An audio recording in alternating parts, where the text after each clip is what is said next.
everyone, it's Robin, RS Island Crafts, and welcome to my studio. This is my Whip It Wednesday video where I'm going to show you the creative crafty goodness I've been working on this week and what I'm going to work on next week.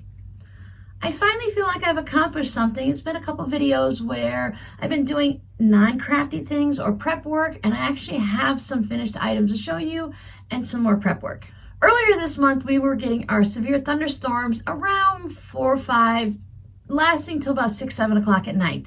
The last week or so, we've been getting them around 2 o'clock in the afternoon. Now, afternoon showers at 2 o'clock has been normal for Florida, but now we're getting the severe thunderstorms with all the lightning, which means I unplugged my sewing machine. So instead of stop working at 2 o'clock, I've decided to go ahead and prep for the next day's projects or the next week's projects, do a little hand embroidery, things, of course, that I don't need the sewing machine for. Many times for me, getting the prep work done ahead of time helps so that when I come in the next morning, I can just do what I need to and then just get started right into it. It's really helpful not only for doing the projects I want to sew, but also for when it comes time to do the videos for you guys. I keep meaning to show you my Birdie stitches, so let me show you some of the blocks that I have finished. I think I might have shown you the 4th of July, but maybe not quite finished, so I'm going to show you that one.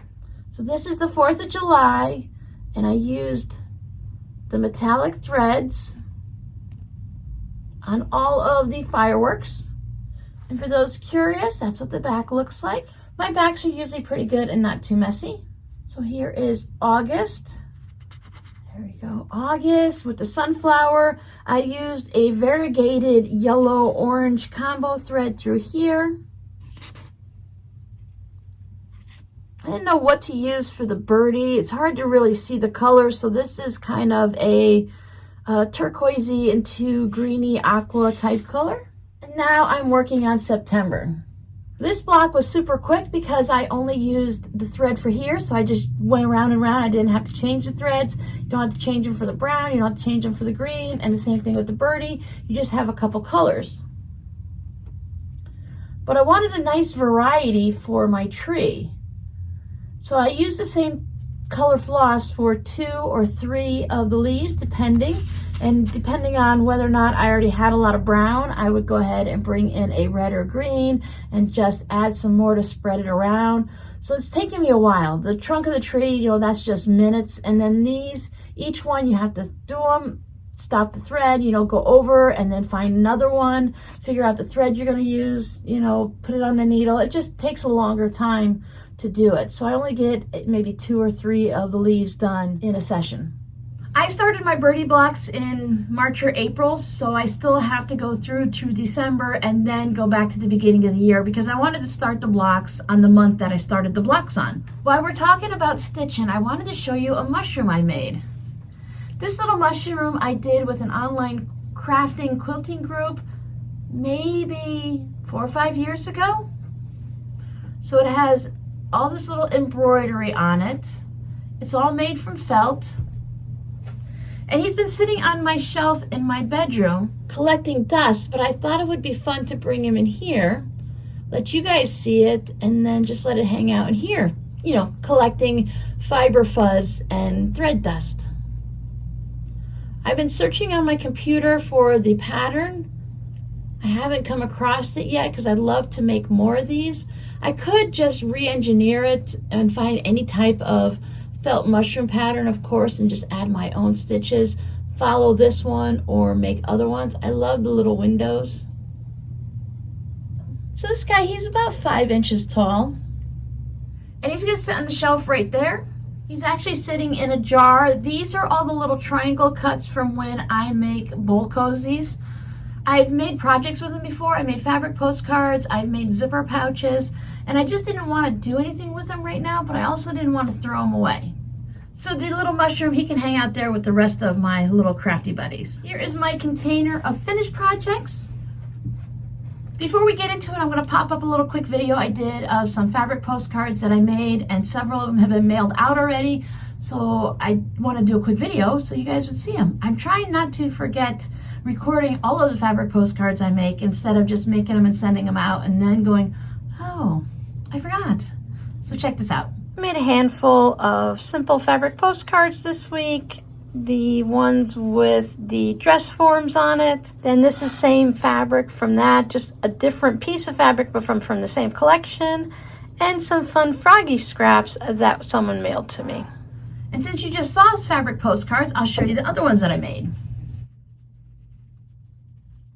I mentioned in a previous video that I want to do a club where you can get fabric postcards sent to you every month, quarterly, holiday-ish, however you want to do it. So here's the rainbow collection I'm working on. Here is the red one.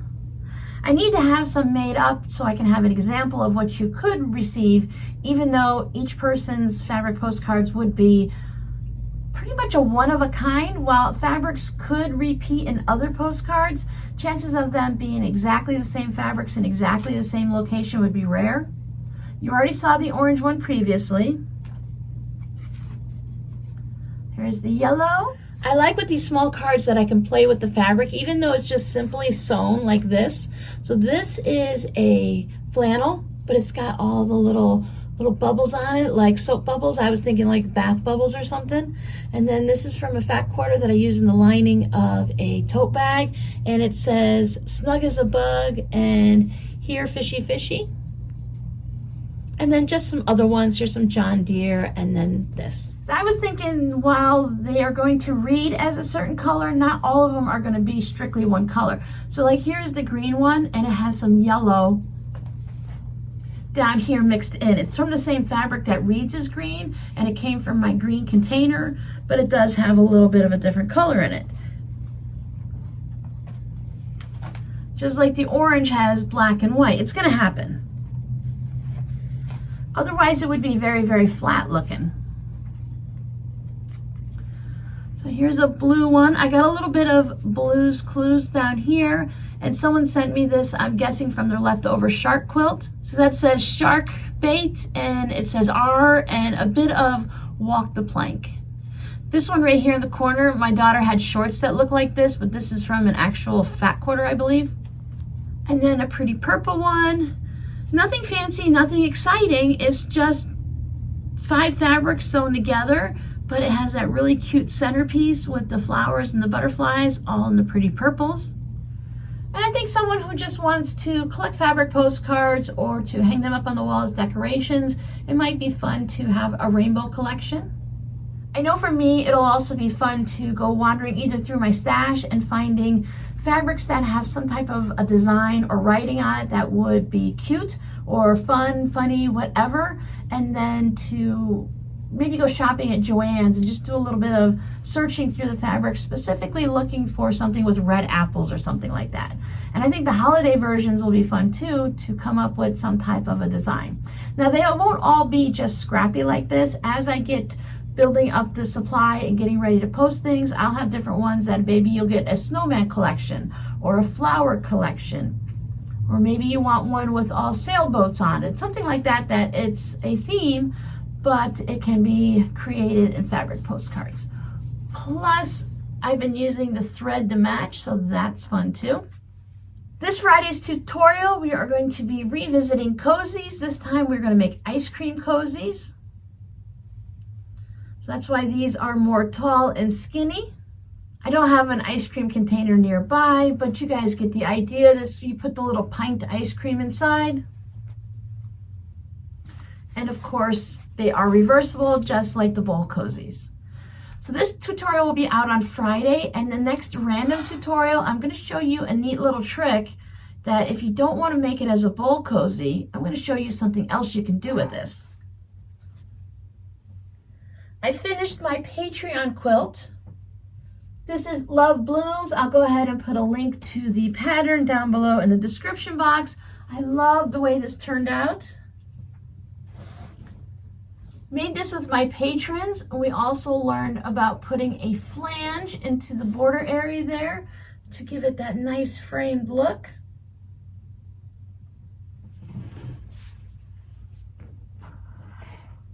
See the outline quilting. These are all raw edge applique. These are actually folded, so there's no raw edge, and they're stitched down. Nice thin border. And I used a dark green for the back. If you're one of my patrons and you haven't watched this video yet, I think out of all of the videos you might want to watch over on my Patreon channel, this will be the video that I think will interest you the most. Stay tuned all the way to the end, or just fast forward to the end about the last maybe 5 or 10 minutes and you'll know why I'm saying it. This is one of those minis, the little wall hangings, that I would be willing to go ahead and make another one of these. I think this would be fun to make with different colored flowers. I kept wanting to put purple in this project and there's no purple. So I think adding some purple flowers, or even just having, I'm on a rainbow kick, you could put rainbow flowers all the way across it, or just change them up based on your favorite flowers. I'm working on an order for a friend. This is going to be one of my little wallets. This will be the inside, so you see little Miss Hello Kitty there. You'll notice a theme. I have a coaster, a little change purse. Change purses, they're so funny because the little tassel is just about the size of the change purse. A little dark pink on the inside.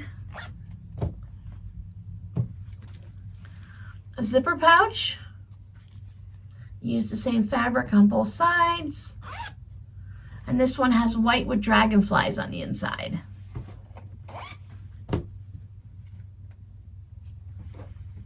And also a little scrappy with the leftovers fabric postcard. Great way to use up a little bit of the fabric left over. When you work on so many projects like this, you're going to end up with little bits of fabric that are left over from maybe cutting out this shape. So maybe you're using a fat quarter, so you have a little bit of a strip to the side. You can always just trim it up and turn it into a fabric postcard, or even make a coaster that looks like this, but make a coaster out of it. Nobody expects a coaster to be absolutely 100% perfect or matching with all just one fabric or something like that. This one is just one fabric for the fun novelty of it, to make Hello Kitty really scream at you, but you can easily make a coaster out of this fabric. So my Wild and Wacky Cherries tote, I'm still sitting at the same point here. I think I had this possibly quilted for both pieces. If not, both panels are quilted now. I'm at the last final stage of just sewing everything together. So I have the little yellow lining all set, and because this lining, even with the interfacing on it, is a little bit see-through still, I went ahead and just used white for the pockets, because if I had used something that matched the outside of the pouch, maybe a red or aqua or something like that, it really would have shadowed through on this lining. But that doesn't mean I still can't use a fun zipper color. I find it so much easier to put the tassel on now when it's just a lining than when it's actually a tote bag, because there's just so much more fabric to deal with. It's easier when it's just one piece of fabric to go ahead and put the tassel on, and then I stitch everything together. And I made the pink handles for it. So really, it's just a matter of putting everything together and stitching it all together, which means I can work on more projects. This is going to be that, I want to call it a super secret project, but it's not. It's going to be that random video that's going to work off of this project. So I have the fabrics cut and ready for that. This is a fun kitty cat. Is that kitty cats? Yep, that's kitty cats. Because there's also a doggy fabric in the same black and white with red. And then there's the gray fabric. This is the same fabric that's inside this one. Because I wasn't paying attention and I only needed one of each fabric, and I'm so used to needing two of each fabric that I had the yardage folded over just like it comes off the bolt, and I cut 2 pieces out of each. So I had a little bit of extra. This is the green that I planned to do the zipper pouch out of in the little yellow part of the lining of the tote bag. It's going to be way too dark, and like I said, I didn't want to have that shadow coming through.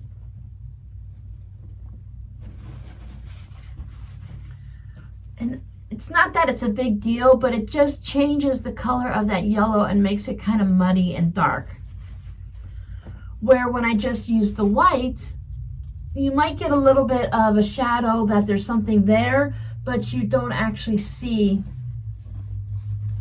It doesn't change the color from yellow to anything else. You can just see that there's something white back there. So I started cutting up pieces for the tropical, from that tropical quilt I have. I still have a nice size piece that's in the other room, in the fabric room. So I thought I would make a small tote bag, a large tote bag,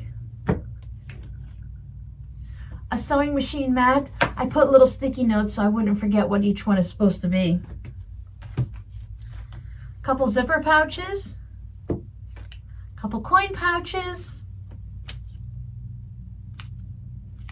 Oh, and just one of my little basic project bags. I thought that might be fun for that one. I was just trying to figure out what each piece could be based on the size of the fabric as I cut it out. I started large with the tote bags and the sewing machine mat, and then just figured, oh, here's a little spot, let's make this out of it. So that's what I did in the rainy thunder lightning storm so that I could be prepared.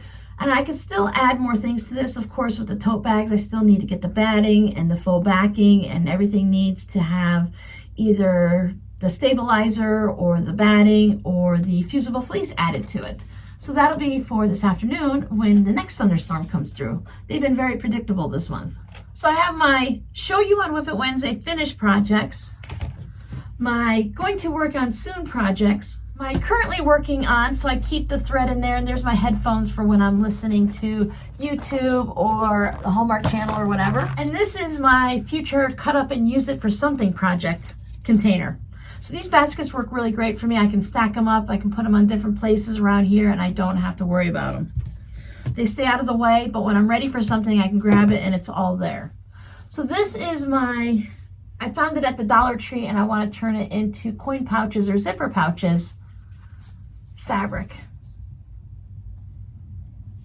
So this blue one, I thought it was the same as these. I purchased this one before. I didn't grab the blue that was in this same print. It's like, it reminds me of, you know, it's hand-dyed, ice-dyed type fabric. This one has a bunch of circles on it. It still works color-wise because it's the same exact blue as the other one, but these are fat quarters and they all look like this. So I have a green, a little bit upset with this one. It's not going to hurt me. I'm going to be fine. I can work around it, but a couple of them, green one specifically, had a couple black spots on it from the ends because these come rolled up. So it was at the end of the fat quarter roll up. So it must have touched something. It might have been like grease or something like that. But whatever it was, I was able to wash it out no problem. So that was one. And then I got to this one, and here you can see it has a tear in it. So this got hooked on something. It's been a rip and tear, not a cut. You can see the raw edges. So that's right along there. I'll use something, cut it from this section and cut it from this section. It'll be fine. But if I needed a specific fat quarter to do a quilt and I needed to use all of it, I would have been a little bit perturbed. And it doesn't matter that it was $1.25. It's the fact that it does have a grease spot on it and it's been torn. So just keep an eye out if you're picking up fabric from anywhere that is even coming off the bolt. Usually when at Joann's and they roll it out, they show any type of imperfections and they go past it or they offer me a discount. At Joann's, I actually love when there's an imperfection because they give me a good discount. Even though if it's in the center of like a snowman's face or something, I can still use the rest of the fabric for something. Or maybe not in the center of a snowman's face, I don't want to put a patch on it, but you can put an applique on an oops spot. So keep an eye out for that when you're looking at fabric, even when it's at the Dollar Tree. So there's a pretty yellow. Remember, it's all $1.25 now, unless you're in like a super Dollar Tree where things go up to like $3 or $5. I like this one that it's an orangey red, so it could kind of go either way. It's reading more of an orange though, and then the blue you already saw. So I'm thinking coin pouches, summertime coin pouches, even though summer is getting close to an end, and then maybe some zipper pouches or something. Or this would look really great as a Love Blooms. Could you see all of these colors appliqued on there? That would be really pretty. And that would give it a more of a springtime feel This one really feels Valentine's Day to me. So if you find a project you love like this, who's to say you can't make one for every season? Just change out your colors of your fabric and you can have it up year round, or you can have your red one up year round. And the only thing left in here is the zipper pouch that still needs to be decided on. And I have 3 wonky stars left over that are going to turn into some type of a project bag somewhere along the lines, but I don't want them to disappear, so they're staying in my little prep work basket here. So I say do what you have to keep yourself organized, even if you have to have a whole bunch of baskets stacked up or you have them on your shelf somewhere. At least I know about where things are and that I don't forget, because I'm very persuaded by new projects and new fabric. So it's really easy for me to want to make all of these, but it's been sitting on my shelf for a little bit already since I first showed it to you in one of the little quilt trunk show videos. So now that it's cut up, I'm even closer to that step.